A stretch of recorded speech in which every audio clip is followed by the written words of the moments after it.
Vamos entrar agora aqui no caso Paulo Cupertino. O Paulo Cupertino ficou nervoso e o nosso repórter detetive Éder Frito descobriu absolutamente tudo que ocorreu dentro de uma cela do presídio em São Paulo. Enche a tela, por favor. Paulo Cupertino, de acordo com o relato dos autos, que nós tivemos acesso no processo que investiga exatamente essa lesão corporal que ele teria sofrido dentro da cela. Um colega de cadeia do Cupertino, que se chama Willio da Silva Brito, teria cantado a marchinha de carnaval para o Paulo Cupertino. A pipa do vovô não sobe mais. Paulo Cupertino ficou enfurecido com a insinuação de que ele seria impotente sexual e teria então entrado em luta corporal com esse outro criminoso. Vem para mim, por favor. O Éder Frito teve acesso a todo o processo, laudo do Instituto Médico Legal e até de uma carta escrita de próprio punho pelo Paulo Cupertino.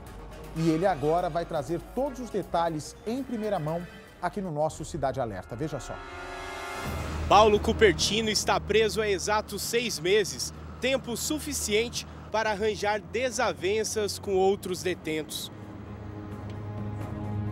O homem acusado de matar o ator Rafael Miguel e os pais dele brigou dentro da prisão, como mostra este documento, que o Cidade Alerta teve acesso com exclusividade. O Cupertino não é muito bem visto dentro das celas, mesmo porque a gravidade dos fatos que ele cometeu, ele não consegue fazer amigos lá dentro. Quando chegou ao CDP-2 de Guarulhos, Cupertino ganhou um apelido de O Velho. De acordo com o documento, ele se achava o dono da cela.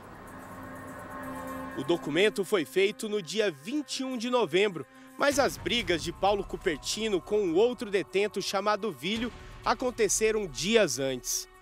O próprio laudo do ML corrobora com a informação da vítima que há sim agressão, foi de natureza leve, mas foi uma briga dentro da cadeia. Neste trecho do documento, uma testemunha diz que no dia dos fatos, Willio se levantou e pediu para Paulo se levantar. Como Paulo não respondeu, Willio deu um chute nas costelas de Paulo Cupertino. Paulo, após a agressão, pediu remédio para dores no ambulatório da penitenciária. Quando a autoridade policial pergunta para a testemunha o que motivou a briga, a testemunha diz que Willio começou a cantar a marchinha de carnaval A Pipa do Vovô Não Sobe Mais para Paulo Cupertino. Uma segunda testemunha disse que havia 4 dias que outros detentos faziam brincadeiras no sentido de provocação para Paulo Cupertino Matias. Que no dia, Willio chutou a mesma região que Cupertino já havia reclamado de dores na costela, que depois da briga, Cupertino revidou com um tapa no rosto de Willio. Em outra ocasião, Willio se levantou e foi ao banheiro. Paulo entrou violando a privacidade do companheiro. Paulo teria fechado a cortina e começou a falar palavras de baixo calão e de cunhos sexuais. Willio teria se agachado para arrumar os pertences e sentiu uma pancada no rosto, sem saber dizer se foi um soco ou um chute, e que o rosto começou a sangrar. Paulo Cupertino se defendeu para a autoridade carcerária. Disse que há dias vinha sofrendo ameaças verbais do companheiro e que ele estava deitado quando foi surpreendido com um chute nas costelas.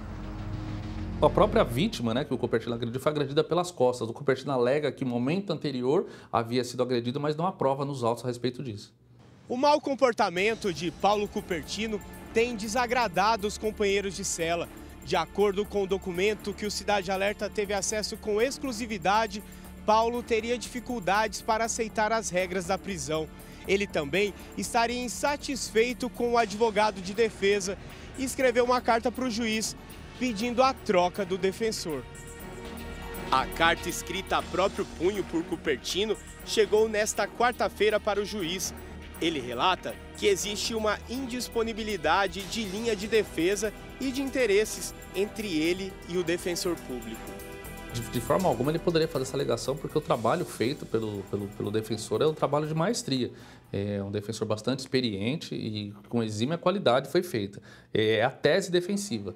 Pode ser no sentido de que o defensor tem uma tese e o Cupertino tem outra, e aí é essa incompatibilidade, mas deficiência técnica de forma alguma. O julgamento de Paulo Cupertino ainda tramita na Justiça Pública. No último depoimento, Paulo preferiu manter o silêncio. O julgamento dele deve acontecer ano que vem, ainda sem data marcada. Bem, vamos aguardar, né? Pode ser a tese de defesa que for. Eu tenho a impressão que ele não consegue escapar.